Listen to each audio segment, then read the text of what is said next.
Hey guys welcome to आम YouTube channel रे। आज आम डिस्कसन करिबा +3 सेकेंड थर्ड सेम पाई उद्दिष्ट कोर पेपर 6 रो यूनिट 3 रो विषय वस्तुटी बोल्शेविक विप्लवर गुरुत्वर द्वितीय पार्ट। बोल्शेविक विप्लवर गति और प्रगति दि क्वाजेस ऑफ द रेवोल्यूशन से विषय विस्तृत भाव में पढ़ा और जाना।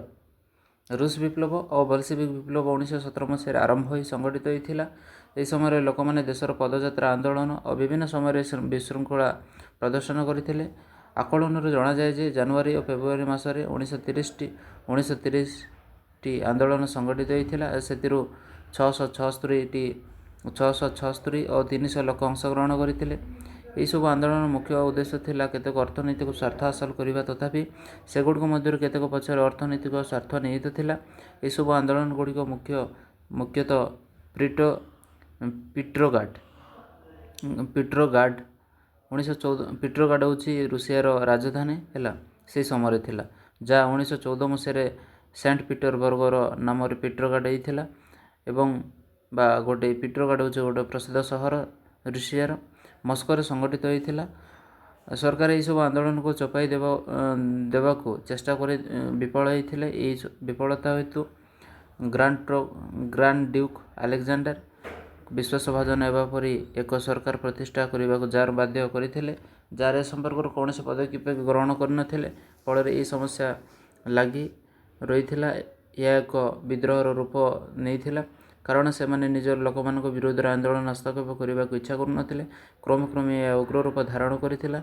यह सब परिस्थिति देखि डुमा को भांगी देवाई निर्देश देते एवं सरकार इस्तीफा देता। शासन मुख्य परिचालन करने एक कमिटी गठन करथिला। से अलेक्जेंडर केरेनस्की निकोलास किल्च मिल हुकर गुचकोव और अन्य प्रगतिशील व्यक्ति मान सदस्य रूपे रही। यही कमिटी अन्य सेना मुख्य सहायता जारी कर गादीच्युत करने निमंते चेष्टा कले। निकोलास यही दाबी को ग्रहण कर 1917 मसीहा मार्च मास 15 तारिख में निज भाई माइकेल ग्रांड ड्यूक को गादी बसाइबा प्रस्ताव देले। माइकेल किंतु या प्रत्याख्यान करते। 1917 मसीह मार्च मास 14 तारिख विभिन्न कलकारखाना एवं सैन्य विभाग निर्वाचित होता 250 निर्वाचित सदस्य पेट्रोग्राड एकत्रित हो सोवियत कर्मी एवं सैनिक मान सहयोगी को संगठित करते। यह फल एक कार्यनिर्वाही कमिटी गठन करा जायतिला।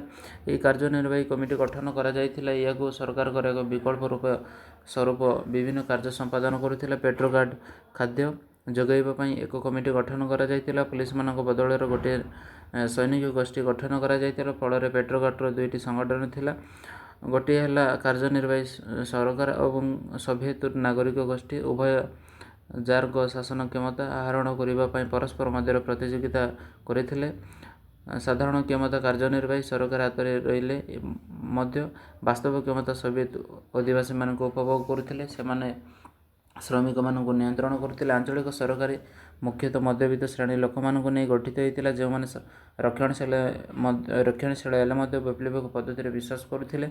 सोवियत आदिवासी मैंने चरमवादी थे और सोवियत आदिवासी मैंने कार्यनिर्वाही सरकार को पूर्ण प्राणर समर्थन करते। प्रशासनिक दायित्व कार्यनिर्वाही अधिकारी हाथ में न्यस्त करते। से पंजीपति विरोधी प्रचार चालू रखिले और निजर स्थिति दृढ़ करने कलकारखाना अख्तियार करने श्रमिक मान परामर्श देते।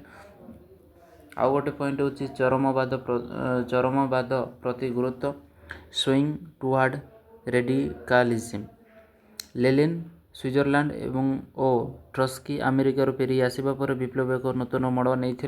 कार्यनिर्वाही सरकार को इंग्लैंड और फ्रांस पुंजीपति मान अनुगामी बोली मनकर वास्तव विप्लव पर गुरुत्व आरोप करते। बिना राज्य जय बिना रक्त बिना क्षतिपूरण युद्धर अंत घटाइवाई दाबी कर सैन्य बाहिनी पुलिस व्यवस्था अमलतंत्र को उठाई सोवियत व्यवस्था क्षमता सोवियत आदिवासी मान क्षमता हस्तांतर करने एक ये नेता माने दाबी करते। समस्त संपत्तिर बेजप्ति कर समस्त जमी को जातीयकरण करने मत प्रदान करते। समस्त बैंक को एकाठी कर सोवियत आदिवासी नियंत्रण रे जातीय आदिवासी एजरे नियंत्रण कर गोटे जातीय बैंक प्रतिष्ठा करने समस्ते ଯୁକ୍ତି କରିଥିଲେ। ଅନ୍ୟପକ୍ଷରେ ପାଶ୍ଚାତ୍ୟ ରାଷ୍ଟ୍ରମାନଙ୍କର ଢାଞ୍ଚାରେ ରୁଷିଆରେ ସଂସଦୀୟ ଅନୁଷ୍ଠାନମାନ ପ୍ରତିଷ୍ଠା କରିବା ପାଇଁ କେରେନ୍ସ୍କି ନେତୃତ୍ୱରେ କାର୍ଯ୍ୟନିର୍ବାହୀ ସରକାର ପ୍ରୟାସ କରିବା ଆରମ୍ଭ କରିଥିଲା।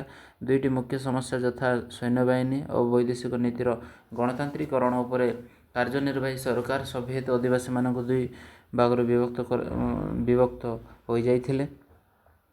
କାର୍ଯ୍ୟନିର୍ବାହୀ ସରକାର ସୈନ୍ୟବାହିନୀର ଗଣତାନ୍ତ୍ରିକରଣକୁ ବିରୋଧ କରିବା ବେଳେ ସୋଭିଏତ୍ ଅଧିବାସୀମାନେ ନିର୍ଦ୍ଦେଶ ଦେଲେ ଯେ ପ୍ରତ୍ୟେକ ସୈନିକ ଗୋଷ୍ଠୀର ଗୋଟିଏ ଗୋଟିଏ ନିର୍ବାଚିତ କମିଟି ରହିବ। ପ୍ରତ୍ୟେକ କମିଟିକୁ ସୋଭିଏତ୍ ପ୍ରତିନିଧି ପଠାଇ ପାରିବେ। ସୈନ୍ୟବାହିନୀର ସମସ୍ତ ରାଜନୈତିକ କାର୍ଯ୍ୟକଳାପ ସୋଭିଏତ୍ ସୈନିକ କମିଟି ଦ୍ୱାରା ପରିଚାଳିତ ହେବ। ବୈଦେଶିକ ନୀତି କ୍ଷେତ୍ରରେ କାର୍ଯ୍ୟନିର୍ବାହୀ ସରକାରୀ ସୋଭିଏତ୍ମାନଙ୍କ ମଧ୍ୟରେ ମତାନ୍ତର ରହିଥିଲା। କାର୍ଯ୍ୟନିର୍ବାହୀ ସରକାର ବିପ୍ଳବକୁ ସାମ୍ରାଜ୍ୟବାଦୀ ଶାସନ ଅପରିଣାମଦର୍ଶୀ ବିରୋଧରେ ଏକ ପ୍ରତିକ୍ରିୟା ବୋଲି ବିବେଚନା କରୁଥିଲେ ଏବଂ ଯୁଦ୍ଧରେ କିପରି ଜୟଲାଭ କରିବେ ସେଥିପ୍ରତି ଗୁରୁତ୍ୱ ଆରୋପ କରିଥିଲେ। ସୋଭିଏତ୍ ଅଧିବାସୀମାନେ ଯଥାଶୀଘ୍ର ଯୁଦ୍ଧ ଶେଷ କରି ରାଜ୍ୟଜୟ ଏବଂ କ୍ଷତିପୂରଣ କରି ଶାନ୍ତି ପ୍ରତିଷ୍ଠା ଉପରେ ଗୁରୁତ୍ୱ ଆରୋପ କରିଥିଲେ।